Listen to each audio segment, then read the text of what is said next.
And I work for Metro Transit Services Bureau. In this video, we're going to show you some very important procedures when responding to a CNG bus incident.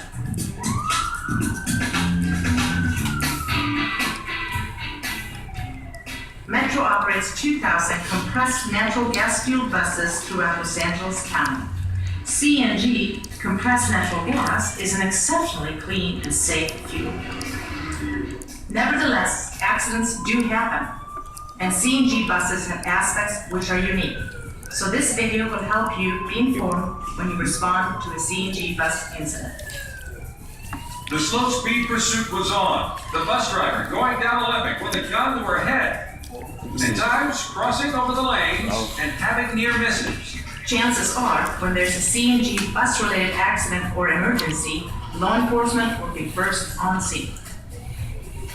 It smashes into a minivan, then into a UPS delivery truck, then careens into a parking lot, banging into more than a dozen cars. The suspected hijacker, armed with a handgun, crawls through a smashed window and takes off. He tries to steal a car for a getaway. At one point, the police open fire. For the law enforcement folks out there, you have to realize that these CNG tanks are under high pressure. The tanks on a bus are either located on the roof or they are located at the very bottom of the bus, along with protective shielding. This is to prevent a mishap. However, things happen. Most usually comes out of that. We were involved in a vehicle pursuit involving a CNG bus. Lasted for approximately 30 minutes or so. This particular bus had CNG tanks on the bottom of the bus as opposed to being on the top of the bus. So in the event that it became shots fired or some kind of altercation, you know, the one thing you have to keep in your mind is what a CNG tank is. The good part about CNG is it's a clean burning fuel. The bad is that, yes, it is explosive under the proper conditions. I happened to see a bus traveling northbound stopped at a bus stop, loading passengers. And I happened to look up at the back of the bus, and I saw flames shooting from the exhaust pipe of the bus. My first instinct was, I need to get everybody off the bus. We stopped the traffic, requested other units to respond, and requested the fire department to respond as well. In dealing with CNG, the most important thing is to keep everybody away. You want to keep your looky-loos away. You want to keep the people that are, oh, what's going on? Just keep them away. Just isolate the bus that has compressed natural gas. My role is basically public safety, make sure that passengers and the driver maintain a safe distance from the bus. So the fire goes out and then starts up again? There are 4 key factors you need to remember when responding to a CNG bus incident. First, CNG fires are very different from engine fires. Never attempt to put them out, let them burn until they can be shut down. You can't shut it down. It just Second, burns till restrict you're out of any the rescue damage or gunfire to only the glass areas of a CNG bus. That way, you won't damage any CNG components you can't see. Third, the bomb squad, if possible, should remove all suspicious packages from the bus before attempting to render them safe. Fourth, allow Metro mechanics to examine the bus as soon as possible to check for damaged fuel systems which might rupture. Metro also maintains an emergency phone line for first responders, 24/7, to help in emergencies. That number is 213-922-6280. So what is CNG and why can it be so dangerous? CNG stands for compressed natural gas. It's the same gas that comes into your house and even smells the same, but then it's highly compressed. Special Metro fuel stations convert natural gas into about 3,600 psi of pressure. That's over 500 times the pressure that comes into your home. Because of this high pressure, a CNG leak can be very dangerous. For example, the CNG leak can ignite and burn violently, causing burns and explosions. A CNG leak can also be a high-pressure jet stream. Look at the force of this, 3,600 psi. This is powerful. Don't get near it. Pressure injuries and severe frostbite are real dangers. So watch out.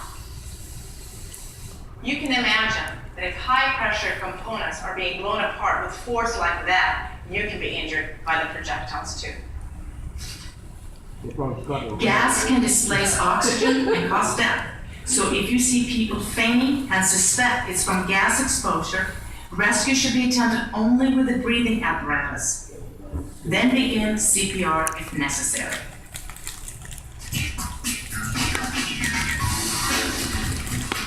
Okay, now let's talk about what to do first when you arrive on the scene.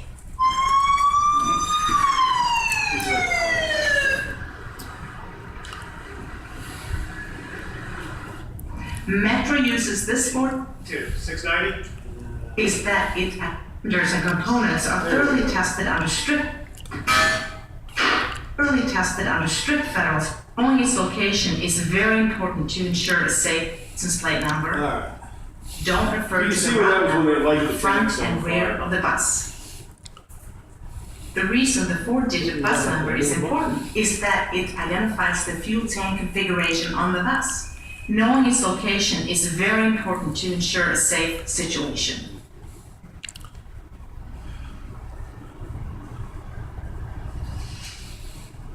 By the way, CNG cylinders and components are thoroughly tested under strict federal standards to create a very safe fuel system. See, it doesn't go anywhere.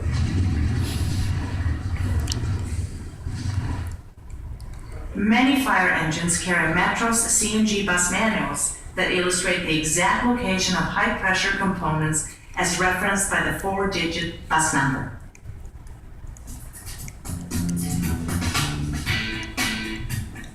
After calling in the bus number, here are some key points for you to remember approaching a CNG bus. Buses have rear-mounted. Do not deploy road And system failure.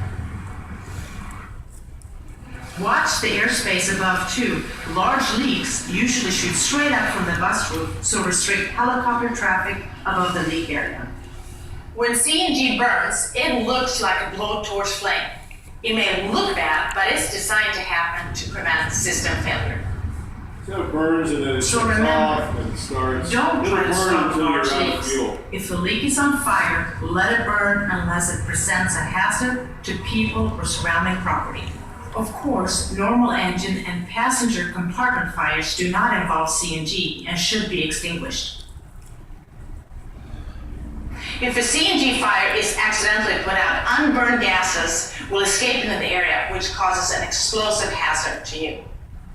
If a bus shows no obvious signs of a CNG leak, approach and watch for smaller leaks, usually found at the rear of the bus. These might smell, give off a hissing sound, or show an icing effect.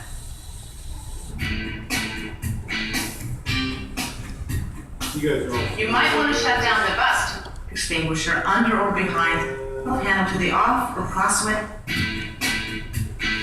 Shutting down. You can also shut down the bus rear or the curbside. The person in That's the about it passengers- really as far as that goes. If you shut down the batteries, if there are suspicious packages on a bus, they should be removed. So you can see it, I can look on the other one, see if we can find it, the fire. But what happens, they show you in this with a fire, you saw the one burning. All that'll happen is it'll burn, the tank will burn and burn and burn until the pressure rises, the temperature rises above 219 degrees. And then it pops the PRD. When that happens, it just vents all the fuel in the system. Not all the fuel in the tank, all the fuel in the system. So if you got 7 tanks, you're gonna drain all 7 tanks. How long does that take? It takes a long time. It literally takes a long time. There was mid-90s on the 605 freeway out Lower Azusa Road. There was one of those propane trucks, the Ted Johnson propane trucks, and it caught on fire. And of course, the tank's full, naturally, right? Because it wouldn't catch on fire if it was empty. You know, almost empty. It's got to catch on fire only full. So what it did is the PRD released, and it blew a flame out the side for probably 25, 30 feet. And they closed the 605 freeway, and it burned for probably 6 hours.